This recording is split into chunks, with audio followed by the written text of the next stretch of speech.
It is now 7 p.m. I'm calling the meeting to order. This is the regular meeting of the Kaneland Board of Education. I would like to inform all board meeting attendees that this meeting is being live streamed and archived for access at any time by our community members on the internet within 24 to 48 hours of the meeting's conclusion. And Mr. Cook, Pledge of Allegiance, please. I pledge allegiance to the flag of the United States of America and to the republic for which it stands, one nation, under God, indivisible, with liberty and justice for all. And a roll call, please. Attendance, please. Mr. Mankivsky, Here. Mr. Cook, Here. Dr. Lawler, Here. Mr. Spellcup, Here. Mrs. Simmons, Mr. Kleisner, and Mr. McCully are all absent. With 4 members present, we just barely have a quorum. A quorum has been established. Skinny quorum. Is there anything the board would like to move from consent to new business? Hearing none, I will entertain a motion to approve the agenda as presented. So moved. Second. And a roll call, please. Mr. Cook, Aye. Dr. Lawler, Aye. Mr. Spellcup, Aye. Mr. Mankivsky. Aye. Motion carries 4-0. The agenda is approved. It is now time for board/superintendent salutes. I will turn it over to Dr. Rowling. Thank you. I just want to take a minute to salute all of our 12-month staff, including the tech team, the maintenance team, the secretaries, the administration, and the central office team for their efforts over the past few months to get school ready to open on Wednesday. It can be a Herculean effort, and it was great. We had our staff back today, and we announced these groups, and they got pretty enthusiastic applause. So big thanks to them for making that happen. And that's all I have for this evening. All right, Dr. Rowling. Dr. Bogan. Nothing this evening. Any board members? Just really quick, I got the pleasure of going to 2 different open houses, and they were both amazing. So to echo what you had said, Dr. Rowling, kudos to all of the hard work from staff and administrators for putting those on. So good job. All right. Oh, just teachers setting up your rooms if you got moved buildings or moved rooms, having to come in over the summer, set up just for the first day. Can be a lot, so this was fun. All right. Tonight's consent, the board appreciates everyone in attendance this evening and invites you to stay as we move on to the new business portion of the meeting. We understand that not everyone is able to stay for the entire meeting, and we wanted to make sure that this is an open meeting, so you are able to come and go as you need. And we look forward to seeing you at future meetings. Tonight's consent agenda that contains the following information. 1, approval of the treasurer's report, July 2025. 2, approval of the meeting minutes from the July 21st, 2025 special meeting and the July 28th, 2025 regular meeting. Number 3, approval of personnel. Number 4, approval of destruction of audio recordings from closed session meetings from February 2024. Approval of motion to not release closed session minutes from January through June 2025. An informational item, Freedom of Information Act report. I will now entertain a motion to approve the consent items listed. So moved. Second. And a roll call, please. Dr. Lawler, Aye. Mr. Spellcup, Aye. Mr. Mankivsky, Aye. Mr. Cook. Aye. Motion carries 4-0. The consent agenda is approved.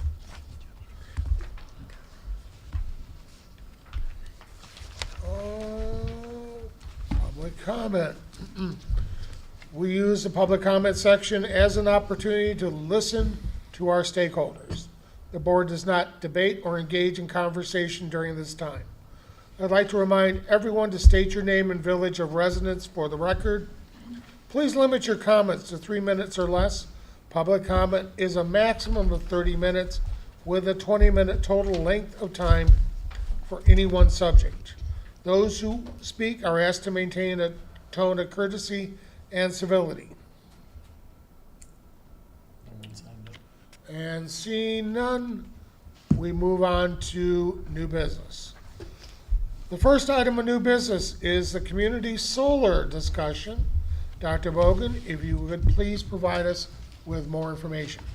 Yes, so back in April, we started a discussion about different ways and different programs that the district might want to save money on energy.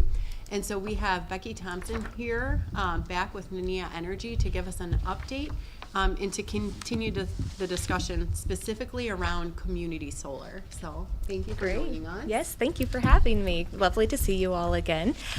So I think we touched on community solar several months ago, and Mark and I were just talking that was 4 months ago. So I'm going to give a little refresher, since if you have cobwebs in your brain like I do from 4 months ago, of what community solar is, and then we'll move into specifically what's under consideration for this district. So community solar is an off-site savings program designed to make solar accessible for residents and companies where it's otherwise not accessible. So you do have some on-site solar, we call it behind the meter, for some of your district facilities already, but for the others, it doesn't seem like that's under consideration for quite a long time. So this is a program where you can participate in off-site solar and receive a discount on your utility bills. So the way that this works is those large community solar, or those large solar farms you've seen out in the middle of nowhere, and you're like, what's that all about? Well, a developer from Wall Street comes in and invests several $1 million to put this out.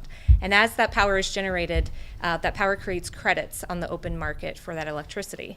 But the legislation in Illinois is designed that they cannot just receive those credits directly from ComEd. They have to flow through a ComEd user's utility bill. And so the way that that would work for the district is that the power that would be generated for the portion of that farm that is subscribed to by this district would come on your ComEd bill as a credit. So your ComEd bill would be less each month, and then the developer would then bill you for their portion that they would like to maintain.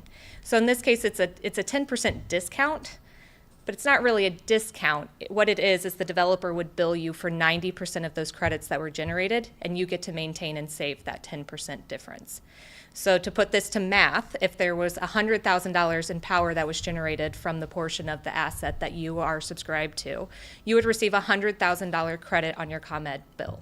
So if your bill was $150,000, the district would only pay $50,000. The developer in the subsequent month would then bill you for $90,000, and you would net that $10,000 savings. Does that make sense? Yes. So you have no out-of-pocket capital. There's nothing behind the meter, no infrastructure, no ownership. You're not tied to this farm in any way other than agreeing through a long-term agreement with the developer, excuse me, to exchange this credit over the period of time. Based off the size of your district and that you have a really great credit rating, they would want you to represent what they call an anchor tenant. So think like if you had a mall and you were bringing in a JCPenney, if those exist anymore. Don't think so. Maybe that was showing my age there. Sorry. They want a big anchor tenant to hold down a portion of that farm to make it a viable asset for them, a good, strong, reliable investment for their portfolio. So they ask that the anchor tenant sign a longer term agreement. So typically they are 20 to 25 years in length, but all that you're agreeing to over that term of that agreement is to offset those credits and then pay the developer. So you're basically agreeing to a 10% savings program for that duration of time. So that's kind of the program in a nutshell. Would it also apply to wind power? No, this is specifically Specifically to solar? the community solar. And the solar. is the cost of electricity competitive, that the district would agree to buy, competitive with other generated forms of electricity? So you're not buying any power from this. It's not a supply contract. This is just any power that is generated from this array is going to go to the market. It's going to go onto the grid. It does not come to the district. Okay. And then the money that's exchanged that they would otherwise receive for that power that's generated has to flow through your invoice. It can't just go straight to the developer. That's how the legislation is written. So this doesn't impact the agreement that we did with the No. purchase of. Correct. Yep. They're just Yep. monetizing. And this is, the solar credits. the credit will vary based off of the ComEd price to compare the default. So right now that's about 10 cents a kilowatt hour. So as that fluctuates, that will be the only piece of that credit that would fluctuate, that 10% is held. So as your supply contract changes and evolves, you're not excluded from participating in community solar. It's really just the nuance of how you are billed and how you are set up. And we negotiated that as part of that last reverse auction to make sure that your billing type was such that you were eligible for this program. So long as you maintain that, this should be pretty straightforward. The main difference is that you will have one extra bill each month that you will be approving because it will be coming from the developer, and your bills that you are currently approving for your electricity should lower. So what would be the amount that would be proposed here? Excellent question. So it would be, because that range is going to vary, right now based off the ComEd price to compare and the eligible spend that we can enroll for your accounts, it's $25,000 to $35,000 annually. And our ComEd bills are, Much more than that. Yeah. I mean, much more than that. Like, tack on some zeros so could we to do that. more than one of these, I guess is my question. We can't, because of the way that you can subscribe. What is eligible is, it's kind of a complicated formula, but it's based off of your spend and your rate classes that are issued by ComEd. And there's also some provisions. For example, I'd mentioned that you have some behind the meter solar already. Those meters cannot also participate in this program. So it's kind of it's not a straightforward math equation, how we can come around to what can be subscribed to. But through doing the analysis of the last 12 months of bills, we have the proper allotment for what you could subscribe to based off of your account sizes today. If those were to change in the future or the program were to change, we could add in additional at that time, but we never want to oversubscribe you out of the gate because you could be on the hook for termination damages. So it's better to go conservative up front, and then we can add in more if it does change or evolve in the future. And it's strictly solar, no hydro, no This wind. is strictly one of those farms that, based off of your size, it would likely just be one farm that you see when you're going down the interstate and it's out in the middle of a cornfield. That would be it. There is no other energy source that this is part of. It is community solar is a solar exclusive Okay. program. So none of the wind farms or anything would be Nope. eligible, okay? Yep. So we're potentially talking about saving $3,500. No. Right. 25,000 to Well, you- 35,000 a Would be year. our savings. Your or- savings, your savings. Okay. Yeah, not I 10% took of it that. as No. that- okay. Yeah, the total nut is about 350,000. So Okay. your portion, the credits of what you could generate would be about 250 to 350,000 in credits. Your savings, your net would be 25 to 35. Again, conservative, going off the last 12 months. I think it would be more than that, but It's just monetized. that's not how we want to. We like to make it a nice. Sure. If it makes sense when we go conservative, then we can over deliver, and that's what I like to set up. With it for a 20-year contract, that's pretty long, and that scares me that any state legislation would go through where it'd be a better deal for the district. So if state legislation goes through, let's say it's 20% now, we can't terminate, or there'd be massive consequences for us terminating this Yeah. contract 15 years in. Yeah. Because there's a lot better deal. Yeah, that's So an, that'd that's be a an risk we excellent could question. carry. That's an excellent question.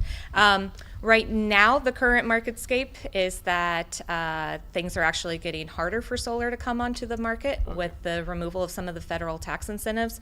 So community solar, for some of the discounts that we've seen, the developers we work with that were offering school districts a 10% discount just months ago, Yes. have now drawn it down to a 5%. And we've already seen several projects that have removed themselves from the project queue as a result of the change in the legislation. The state program that we're discussing now, I think we're in year 3 of a 10-year program. I don't see a whole lot changing with that here in the next 7 years or so. And the reason for the 20-year commitment is because if you're a Wall Street investor rolling out millions of dollars, you want to make sure that this asset has that anchor tenant position withheld for that long term, because a solar asset, a ground mount, is 25 to 30 years in length. So they want to make sure that they're getting their ROI for a long period of time. So they want some skin in the game. The termination damages are such that if your position cannot be filled, then you would be on the hook for termination. Okay. This program, I'll be completely transparent with you, is about 3 years old in the state. So we don't really have the case study that someone 17 Yes. years along Yeah. decided to exit. And that is part of the risk that that this would represent. So But looking at it, is there any 10-year or 15-year option, or is 20, are we looking at 20s? there were several months ago, but right now it's a 10% discount for a 20-year contract is all that I have seen.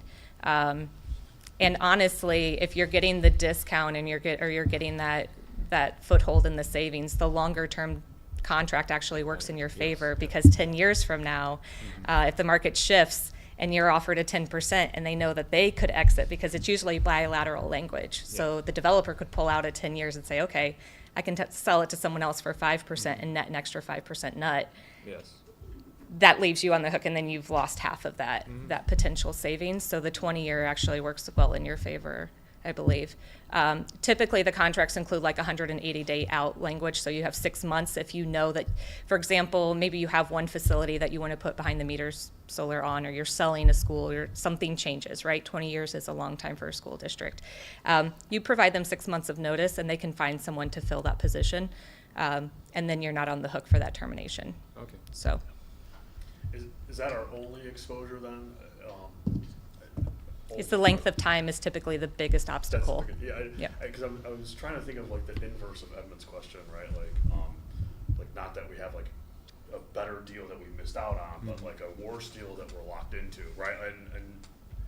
And I guess my thinking is like, so are we exposed if the program changes, if the state changes the law negatively, not positively, right? Like, are we exposed in that way? Do you follow what I'm saying?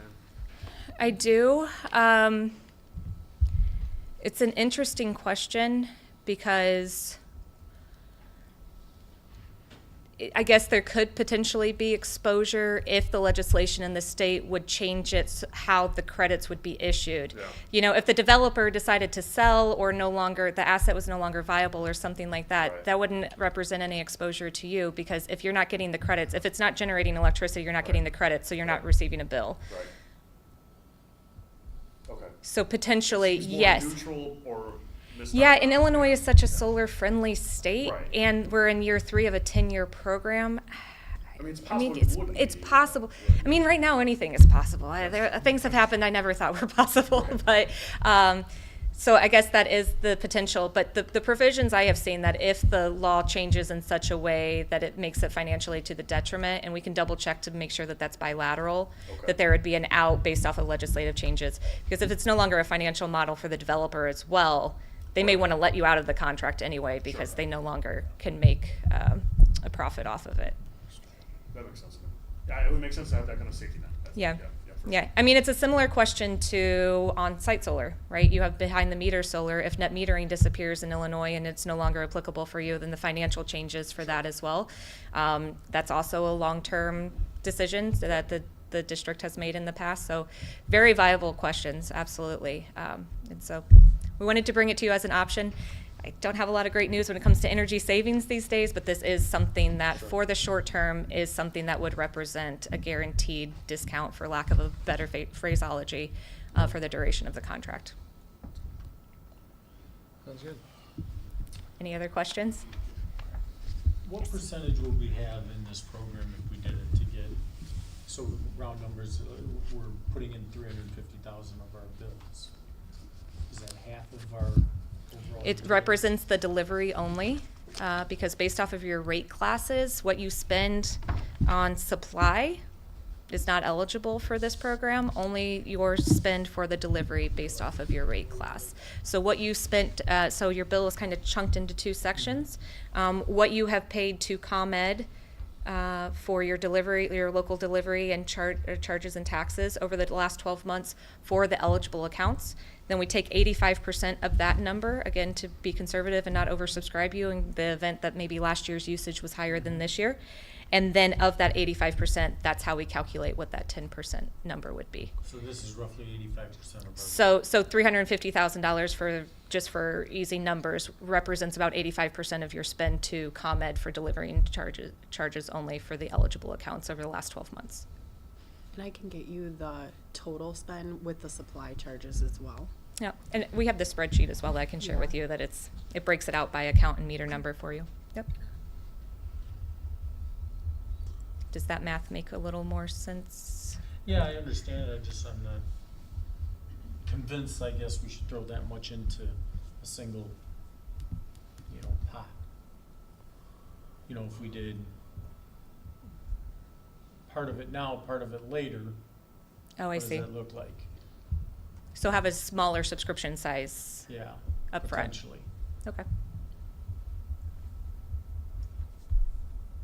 Certainly an option that you could consider. I think community solar will look quite a bit different in the next few years than it has as where it is right now. But that doesn't mean that it won't come around again in the future over that 20-year term. So. All right. There's no action necessary tonight for the community solar discussion. Thank you very much. All right. Thank you so much. Appreciate it, guys. Have a great night. And then I just do have a quick question. So moving forward, is there additional information to the board or that the board would like to see besides the total spend that I can provide in the next few updates? I'm interested in the total spend. Sure. The total spend. We'll get that. Is that a Are we term? expecting to What's take it? an action on this Not, at not on this future one, meeting? because It's it's just a Potentially at a sample. future I mean, meeting, soon, yeah. soon. I don't believe it would be up for the next meeting, would it, Jakey? Mm-mm. So this is more laying the groundwork, yeah. Okay. Yeah. When, I would love to have more board members Yep. here also. Right. Yeah. Yeah, if everyone was in agreement and was like, yep, let's move forward, we would work on getting, the actual, farm and provider and getting, that contract to bring back. Okay. We'll still work on that, but maybe we can bring that back at a future meeting to present to the board along with those supply totals. That sounds good. Is it better to have two agreements with two different vendors versus one agreement with one vendor?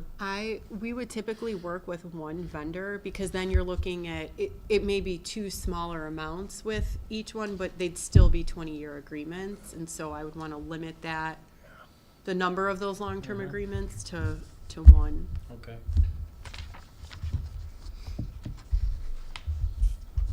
All right, the second item of new business is the discussion of fund transfer. Dr. Bogan, if you could please provide us with some additional information. All right, yes. So we did talk earlier this year, in July, about fund balances for the end of the year. We did end at a negative fund balance of $307,000 in the operations and maintenance fund. That may change slightly, right, with final audit numbers, but we do know that that fund is going to be negative. And so we can't leave that fund negative.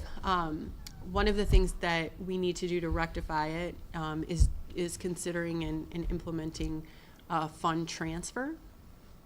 And so in order to do that, we're not only having this discussion tonight, but there's legal steps that we need to take in addition to this. We need to hold a public hearing. And so we wouldn't bring this back at the very next meeting, because looking at dates when we can publish things and stuff like that, the timing of our board meeting is just slightly off. So the earliest we could do the public hearing is September 15th, when we also have our budget approval. So that sort of makes sense. We also discussed this with our auditors to make sure that we're following all of the steps that need to be taken to do this, and what also are some long-term possibilities. So in the short term, we would be looking to do a fund transfer.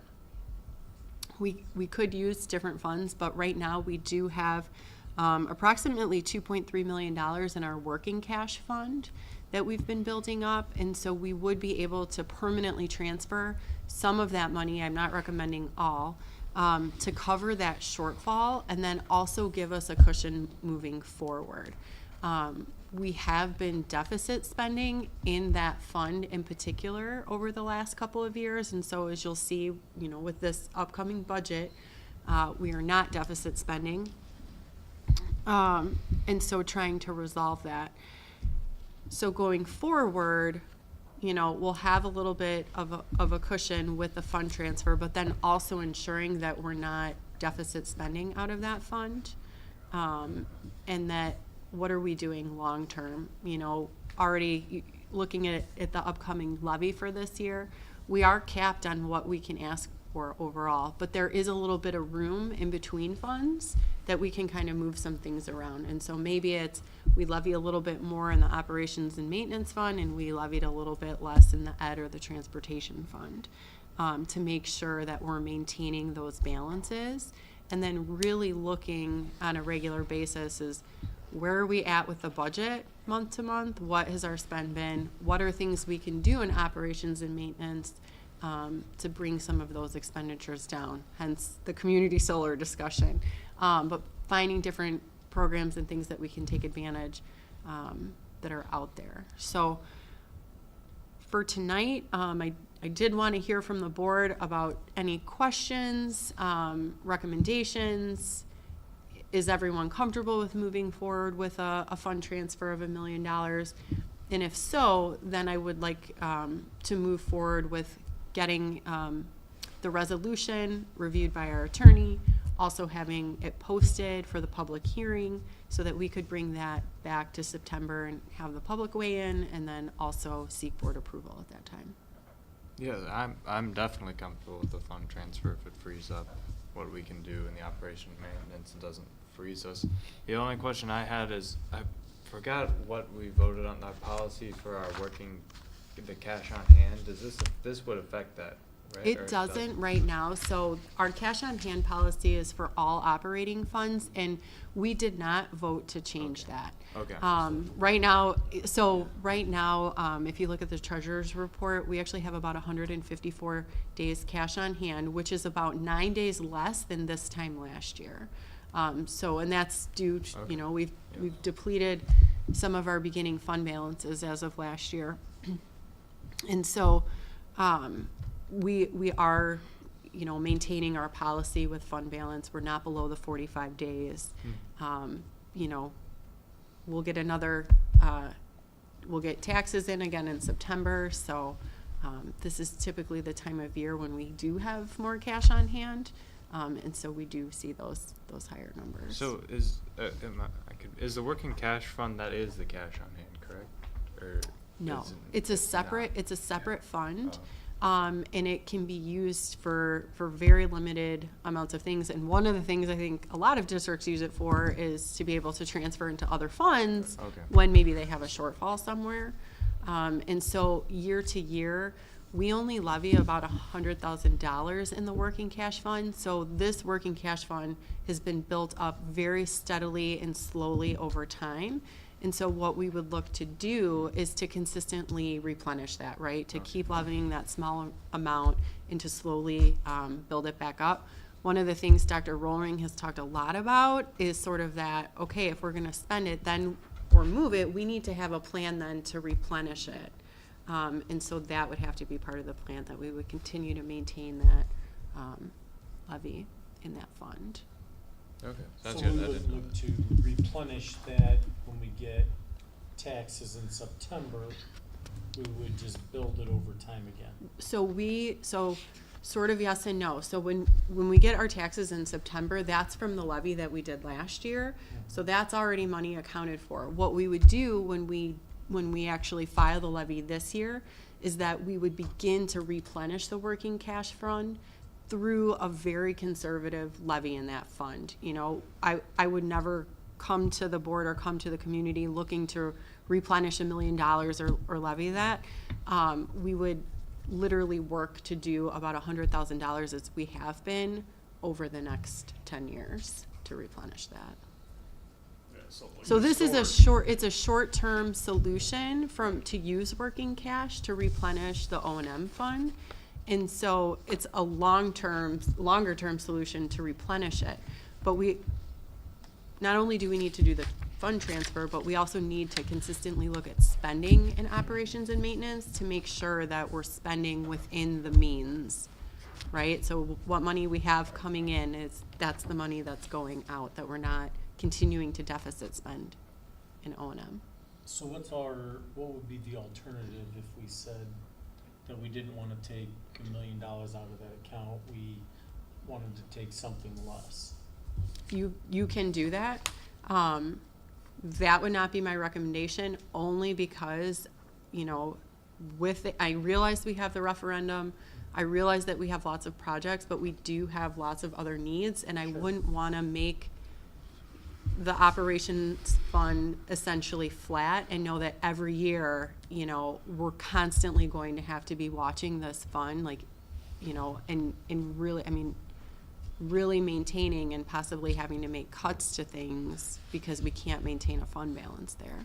It gives us a small balance so that we don't have to thread the needle every year, Yeah. right? And we're working hard to maintain balanced budgets, but you know, sometimes we can't, especially in operations and maintenance, we can't predict something going down, some unexpected expense. And so, you know, we're working really hard to be more proactive and be more fiscally responsible, but this gives us a little bit of a buffer in case something were to happen. And then we're also not coming back year after year, potentially having to do a transfer.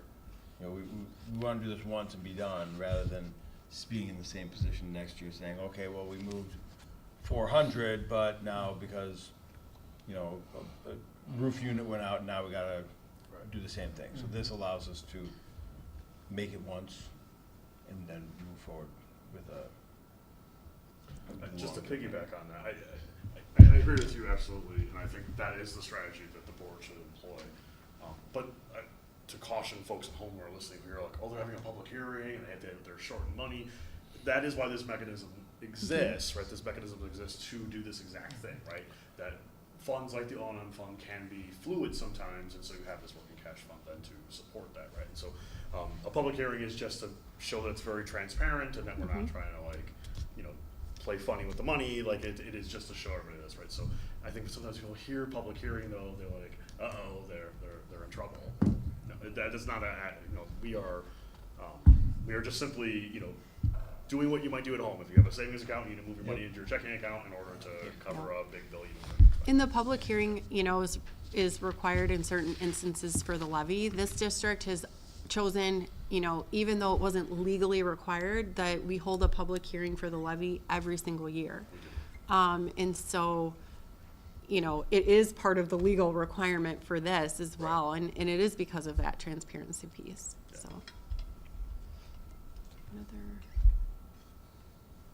And we probably have to circle back to that other discussion about the fund balance and that policy. We have talked about that the other time, right? So, And we didn't have a really clear consensus previously, so we can bring some like additional options back. yeah, we might need to discuss it one more time, yeah.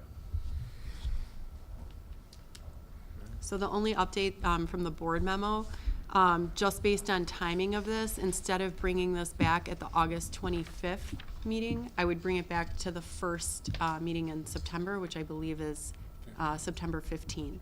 And so we would have the public hearing and look for approval at that time. Sounds good. All right. Anything further? Nope. There's no action necessary for the discussion of fund transfer at this time. The third item of new business is the approval of A&R pipeline easement. Dr. Bogan, if you could please provide some more information. Yes, so I know I've presented several times on the A&R pipeline project. Heartland is looking to expand a natural gas pipeline. It's a major project. It's covering thousands of miles. It's going through 5 states. The pipeline that they're proposing actually runs adjacent to 2 current pipelines that are on the high school campus. To the east side of the property. It sort of runs across Kesslinger from the farms to the south, and then up through our property on the east side through the community soccer fields and through the FFA field, and then down through the rest of the farms. The project is slated to start on construction in the first quarter of 2027. And so as part of the project, they do work to be good community partners, and so they have reached out to us to put in another easement agreement. We do have 2 existing with them. And as part of that, while we don't receive ongoing financial payments for the easement agreement itself, they do compensate the school district for any potential lost revenue, so or disruption of the property. So any, say if we had to reroute buses because Kesslinger was blocked off, they would compensate us for the extra time, the extra gas, the extra mileage that's incurred. If we had to hire additional drivers, that would be figured into there. The FFA field, for example, they would compensate for lost crops, and then they also have a standard per acre of what they believe they'll be disturbing that they would compensate the district. And so there's actually 2 tracks that the easement would go through. And the first track, the initial proposal is about $36,000, and then the second track is $53,000 that they're proposing in total compensation. Mr. Payton and I are working with the transportation department and then also the FFA team to figure out if this is this proposal meets those needs or if we need to do a counter proposal. And so our attorney has looked at both easement agreements and has signed off on them, did update some language, which we have returned to ANR and that they'll be reviewing. And so the last piece that we're going to give them is just an updated proposal on pricing. And so tonight I am asking for approval for district administration to move forward with finalizing the easement agreements related to the ANR project. What that means is I would bring the final agreement back on the consent agenda for approval, and so it would have the updated numbers of what the compensation package would be, and then the final language of the easement agreement. How long is the project for when it would be going through our properties? Yeah, it would probably be about a year that they Of would work be on our properties? on our property, but it's not, when we say that, it's not like constantly ongoing. It may be they stage some things and they do one section and then they come back and they do another section. Restoration will take a while. Yeah. and stuff once it's done. Are we gonna Right. displace any of our activities? So potentially we would be displacing the community soccer fields. And so one of the things that we can talk about with our community soccer partners is what incurred costs would they have, right? And actually, we've had those conversations with the Kaneland United Soccer program that uses those community fields, because it is definitely gonna Yeah. have them off the property for a year for sure. So they've gone out and got estimates for rental costs at other locations, and those are included in what we propose to ANR. And a year of lost crops then? Mm-hmm, yep.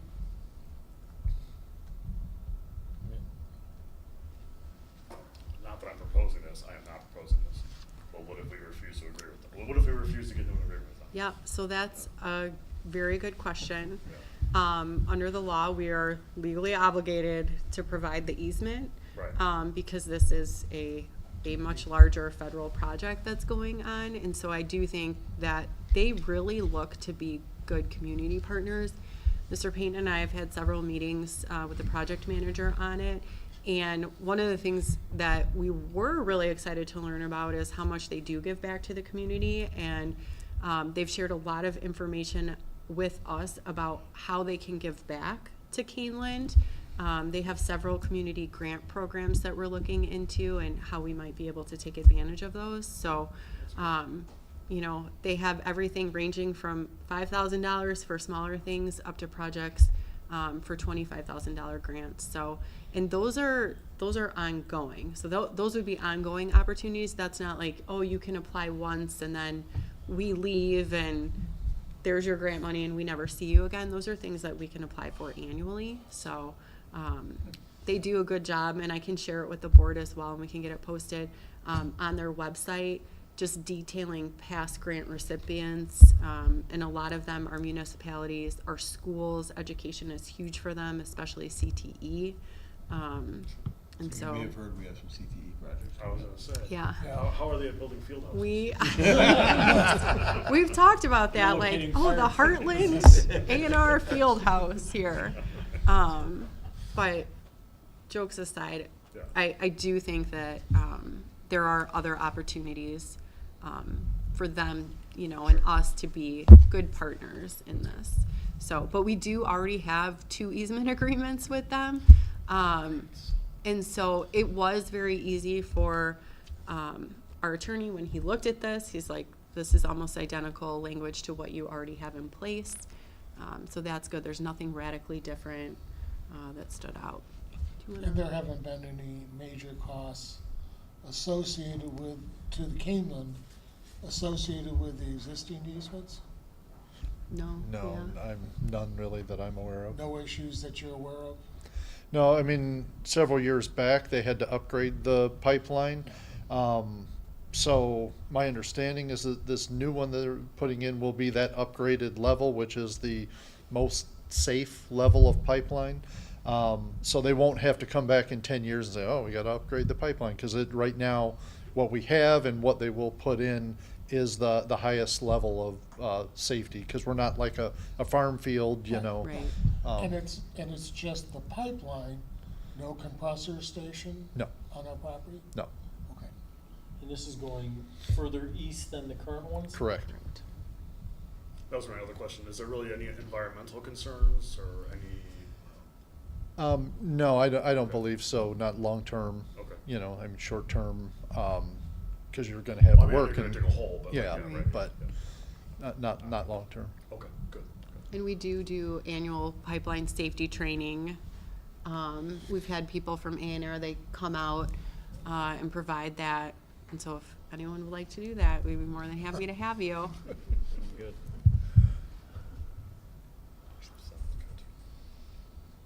Any other questions? No.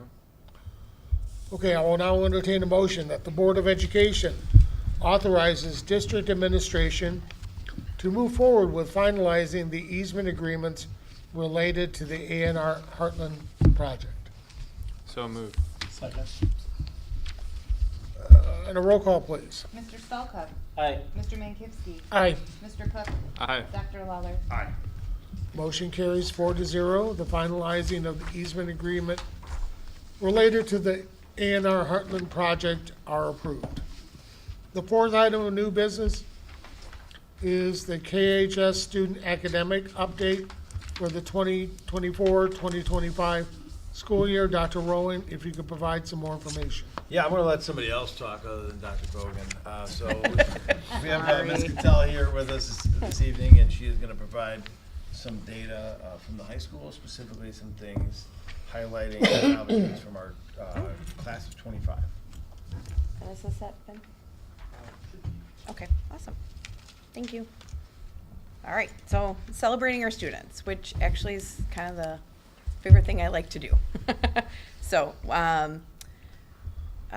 like I told a lot of our new staff, we have 7 new staff members at the high school.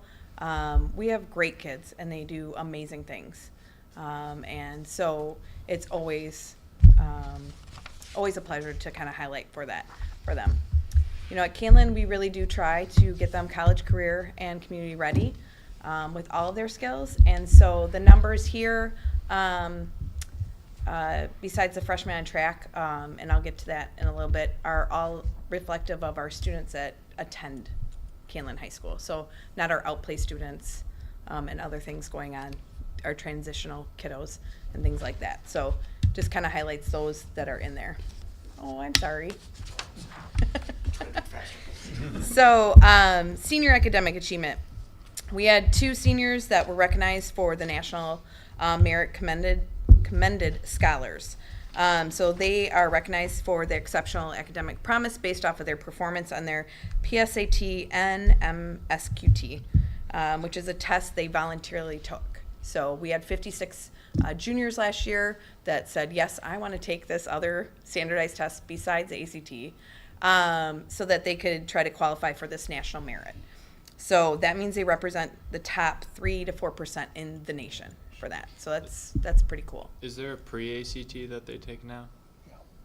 Not for that. Not for Not this. for that competition. Well, I know so- not for national merit, but I'm just saying in general. Yes, in the spring, all of our freshmen, sophomores, will take a pre-ACT, Okay. and then juniors will take the ACT. The ACT. Okay. Yep. Sounds good. Thank you. And so this is like the pre-SAT portion of it, but it's the only test where you can qualify for this national merit. And a lot of it, when students qualify this and get recognized for this, then a lot of scholarships follow along with that. Perfect. So, we also had 34 senior students for our Illinois State Scholars. So that's cool. That's based off of their ACT and their 6th semester class size, class rank, and their GPA. So, which is pretty cool. And the scholarships, so $2,000 to me actually sounded a lot lower, knowing some of our seniors and what they got. So $2,000 though is their scholarship. 200,000, not 2,000. $200,000, sorry. And still, that $200,000 is actually lower than what a lot of our seniors probably got, but this is local scholarships. So that was the money awarded to our seniors locally. So I think that's pretty cool. So our AP classes, so this is kind of a timeline for it. This past year, we had 236 kids in at least one AP class. We administered 381 AP tests. Of those 381, 180 of them had AP students scored 3 or higher. And so that percentage is based off of that 236 students and the 180 that they took, if you're wondering about the 76%. Yes. So, but we had quite a few show a lot of success in our AP classes. So our teachers are doing a great job Yes. with that. Yeah, these are very good scores, and they're Yeah. going up, which is What's good. what's our enrollment? How many kids do we have In high school, that graduated last year? oh, that graduated last year, 290. But this isn't just seniors that take AP. We have Okay. juniors and seniors that take it, and then freshmen with the AP Human Geo. So it's kind of overall for the school. And then dual credit. Our enrollment continues to go up in that, which is great. We're offering a new dual credit class, the dual credit theater class this year. And then we have plans to roll out more, which I'll let you guys know later on. So we have plans for the next few years to roll out dual credit. Like I told our staff today, in the world where college isn't getting any cheaper, it's important for us to start looking at dual credit and providing that more in our high school. So we are up to 213 right now, kids that got endorsed. Breaking down some of that dual credit, we had 6 students at Kaneland that got 3 dual credit hours. They also got the pathway endorsement for education. And what that is through ISB. We now have to have a pathway class through ISB. We'll have another one here for the 2027. So these are our first 6 kids. That class actually enrollment went up this year as well, so that's great. So hopefully we'll have more numbers next year. But they get that certification pathway for education. So that's also really cool. So what does the certification do for them?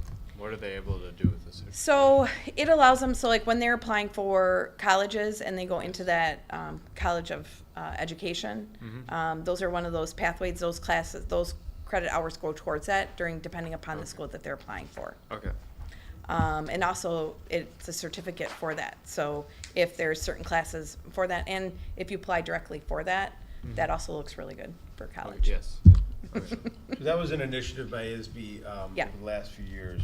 And so we will be adding additional endorsements over the next couple of years in different areas. So this one happens to be in Health and Human Services in the area of education, but the next one may be in, some sort of CTE, yeah. And so it really depends on the field too. Because if it's something where you might go right into the industry, then you can show a potential employer, I have this type of training Yes. already. So a lot of school districts have done like CNA Yeah. as well, sure. because Plus. that applies for nursing or if they're biomedical or anything like that, but then they also have that CNA cert. Yes. too. Okay. Thank you. All right, so our industry certifications in dual credit, we have quite a few, and Fox Valley is amazing and helps us out a lot with that. So to highlight a few, the highest number is obviously in EMT, and they walk away with CPR certifications, basic life support, American Heart Association certificates, and we had 20 students with that. The BNAT, that's actually our nursing, our CNN. That's just what we name it, so it's a little bit different. So, but our law enforcement, our auto tech, our electrical, our fire science, 8 students earned 11.5 dual credit hours, and then fire science 7 students earned 7 dual credit hours. So students that take that junior and senior year walk away with a lot towards that 2-year degree for them for fire science, Yeah, which the is fire really cool. science is great. Yeah. Anyone knowledgeable, is OSHA 10 certificates? I have zero idea. Is that a Yeah. lot, or is that? That's a level. OSHA 10 is. Yes. the level. Oh, OSHA 10. Ocean 10, yeah, It's sorry. the lowest level OSHA Yeah. you can get. Yeah. Okay. There's OSHA 10, 30, the highest one is 500 or 510.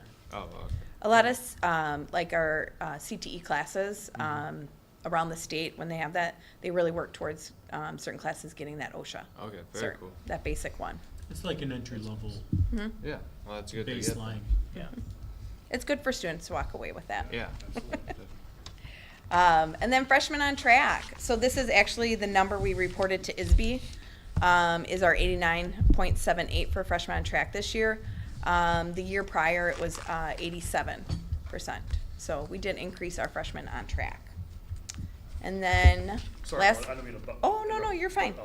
We've talked about this before, and it just seems like such a weird disconnect to me that like this number is so low compared to the graduation number, right? So there's obviously something happening. It's good. I'm saying it's a positive thing. Oh. Right? Something's happening between these two steps where like Yeah. we're catching them and getting them back on track, right? Like, it's just interesting. I wish we could can it and find out what it is and keep doing it. Right? And then like maybe sell some books and, you know. Right. That's awesome. Things like that. Kids to graduate more than 4 years. Oh, too, that's so true. Yes. That's true. Yeah, freshman on track is interesting for the state. It's, 5 credits students have to pass for the year, and they can only fail 1 core class. So if a kid struggles in math and they fail both semesters, well, then they already are off track, Right. according to state. So it's really working at that, and that's, and you'll find out later, that is really our vision this year too, is really to focus in on that. Sure. To make sure they get off on a good start in high school. So our graduation in-house at Kaneland. So we had 290 seniors. Only 4 seniors did not graduate this year. And actually, after I completed this, I had 1 more finish. So, I mean, he counts towards next year, but so hey. We'll take it. So it's still really great. And actually that is, I celebrated it with my staff today. That's a lot of their hard work. Our senior teachers, Karen Bellish, our behavioral facilitator, a lot of them really worked hard with our seniors because we went to traditional grading. And so that was kind of a rough start for some of them, but they got back on track, and so it was a really good year. Any questions? Just to clarify, that 98% is our in-house number. Yes. It is not, when we come back for the school report card, Yeah, that the will way the not be. state figures graduation rate, it has to do with the 4, 5, and 6-year graduation rate. And it also counts kids that sometimes, especially at the high school level, the 2 former principals will know this, right? You have a kid transfer in with very few credits, and then they transfer out. And then they never land anywhere, and we're stuck holding the bag. Mm-hmm. And so that number is the number of kids that were sitting in the seats Oh, that's interesting. at the end of the year. So that's our own internal number. When we come back in November, that number will be different. And I just want to be very clear about that. Mm-hmm. It's So actually higher. these are the ones that we had in the seats that we had a level of Yep. control over, that we We either knew. helped pull across the line, or some of them we pushed across the line. Yeah. But that number will be different because of the way the state figures that. So when we come back, I don't want you to be like, that's not the same number. Yeah. It's not. But, It's not. we And just- certain kids that are outplaced and Sure. and all that. So, yep. That's it. Yeah. Any questions? Go No, Knights. that's great. All right, there is no action required for the KHS student academic update. The 5th item of new business is the approval of policies from press. Dr. Rowling, if you'd please provide us with more information. Yeah, another thrilling update from press for us. A lot of stuff that really we have no options on. It's updated verbiage and whatnot. I do want to point out in 280, board member oath and conduct, the board theoretically has a choice to adopt an optional language. However, the default is no. And the default is no because the optional language is for districts in Cook County, and the optional language asks the board to replace the words regional superintendent with appropriate intermediate service center executive director. This verbiage does not apply to Kane County schools, and so we are checking no on that. But since there is a checkbox, I wanted to bring that to the board's attention. That's the whole update. Yes. Okay, The whole update is in the packet. it's just right here. 280 is the one where we have the option. Yes. Yeah. Okay. Okay.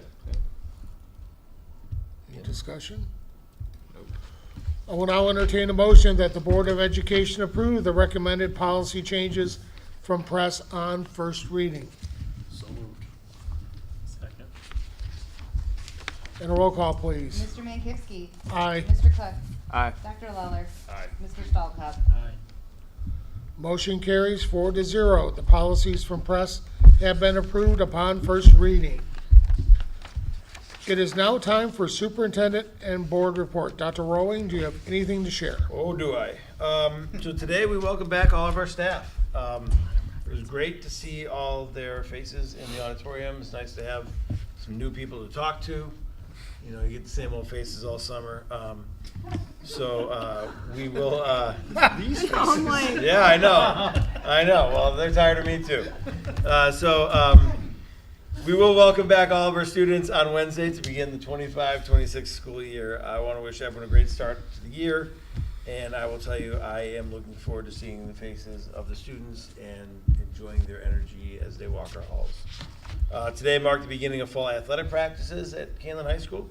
Golf is going to kick off competitions with events later this week. They jump right into it, golf. Good luck to all of our teams as they compete this fall. And then our staff performs small miracles every day. So this year we are asking our community to tell us about the great things happening in Kaneland schools. The Knights of Excellence Recognition Program is your opportunity to share your positive experiences with us so we can recognize employees that are making a difference in our schools. The recognition form is available on the main Kaneland webpage, and I look forward to hearing some great stories from our community about the positive impacts of our teachers and our other staff, so we can celebrate those, and I can bring those celebrations back to the board. Sounds fun. That's all I have this evening. Dr. Bogan? Are we gonna introduce? What? Are we gonna introduce our RC? Yeah, we've already introduced, well, Sophia is with us this evening. We did introduce her in May, and she will be providing an update, I believe, after. After Dr. Perfect. Bogan. I have nothing this evening, then. Welcome, Sophia. All right. Miss Sophia Sroll.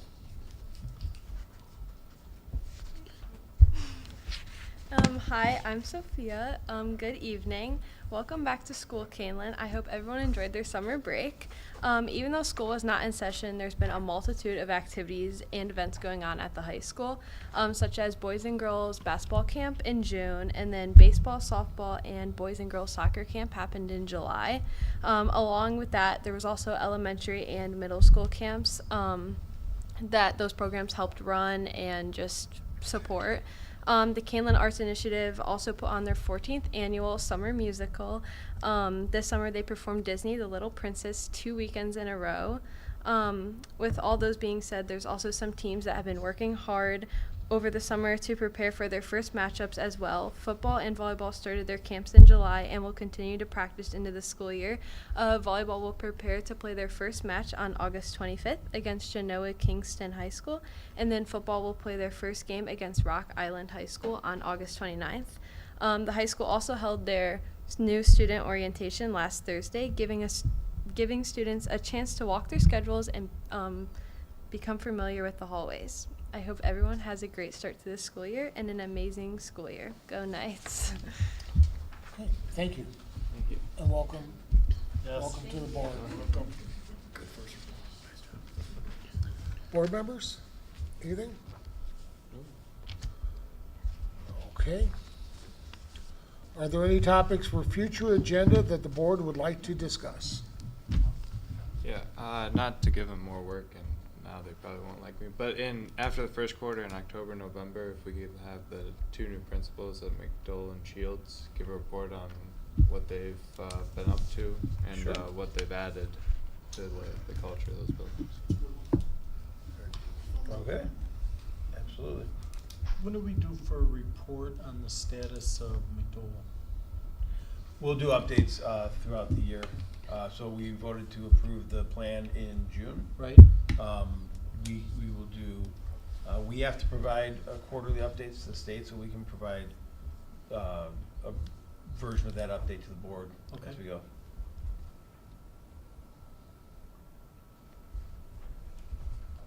Anyone else?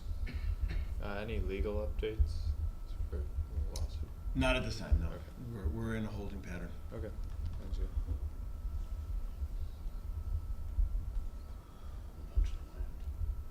Ideally, yes. All right, it is now time for the second round of public comment. Seeing none, public comment is closed.